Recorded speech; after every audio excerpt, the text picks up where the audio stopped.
ನಮಸ್ಕಾರ ಸ್ನೇಹಿತರೆ, ಇಂದಿನ ದಿನಗಳಲ್ಲಿ ಮೊಬೈಲ್ ಫೋನ್ ನಮ್ಮ ಬದುಕಿನ ಅವಿಭಾಜ್ಯ ಅಂಗವಾಗಿ ಬಿಟ್ಟಿದೆ. ಎಲ್ಲಿ ಹೋದರೂ ಅದನ್ನು ಜೊತೆಗೆ ಕೊಂಡೊಯ್ಯುವುದು ಒಂದು ಸಾಮಾನ್ಯ ಅಭ್ಯಾಸವಾಗಿದೆ.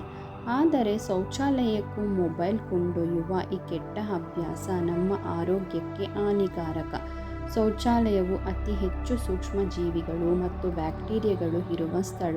ನಾವು ಫ್ಲಶ್ ಮಾಡಿದಾಗ ಲಕ್ಷಾಂತರ ಸೂಕ್ಷ್ಮಜೀವಿಗಳು ಗಾಳಿಯಲ್ಲಿ ಹಾರಾಡಿ ಮೊಬೈಲ್ ಪರದೆಯ ಮೇಲೆ ಅಂಟಿಕೊಳ್ಳುತ್ತವೆ.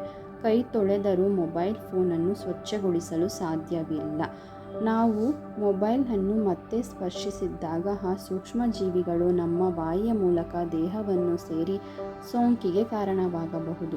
ಇದಲ್ಲದೆ ಶೌಚಾಲಯದಲ್ಲಿ ಹೆಚ್ಚು ಸಮಯ ಮೊಬೈಲ್ ನೋಡುವುದರಿಂದ ನಾವು ಮಲವಿಸರ್ಜನೆ ಕ್ರಿಯೆ ಅಡ್ಡಿ ಮಾಡುತ್ತೇವೆ. ಇದರಿಂದಾಗಿ ಮಲಬದ್ಧತೆ ಮತ್ತು ಮೂಲವ್ಯಾಧಿಯಂಥ ಸಮಸ್ಯೆಗಳು ಉಂಟಾಗಬಹುದು. ದೀರ್ಘಕಾಲ ಕುಳಿತಿರುವುದರಿಂದ ದೇಹದ ಸ್ನಾಯುಗಳ ಮೇಲೆ ಒತ್ತಡ ಹೆಚ್ಚುತ್ತದೆ, ಕುತ್ತಿಗೆ ಮತ್ತು ಬೆನ್ನು ನೋವಿಗೆ ಕಾರಣವಾಗಬಹುದು. ಅದರಿಂದ ನಮ್ಮ ಆರೋಗ್ಯದ ದೃಷ್ಟಿಯಿಂದ ಈ ಅಭ್ಯಾಸವನ್ನು ತಕ್ಷಣವೇ ನಿಲ್ಲಿಸುವುದು ಉತ್ತಮ. ಶೌಚಾಲಯವನ್ನು ಅದರ ಕಾರ್ಯಕ್ಕೆ ಮಾತ್ರ ಬಳಸಿ. ಮೊಬೈಲನ್ನು ಹೊರಗಡೆ ಇಟ್ಟು ಹೋಗುವುದರಿಂದ ನಮ್ಮ ಆರೋಗ್ಯವನ್ನು ಕಾಪಾಡಿಕೊಳ್ಳಬಹುದು. ನಾವೆಲ್ಲರೂ ಈ ಬಗ್ಗೆ ಗಮನ ಹರಿಸೋಣ. ಧನ್ಯವಾದ.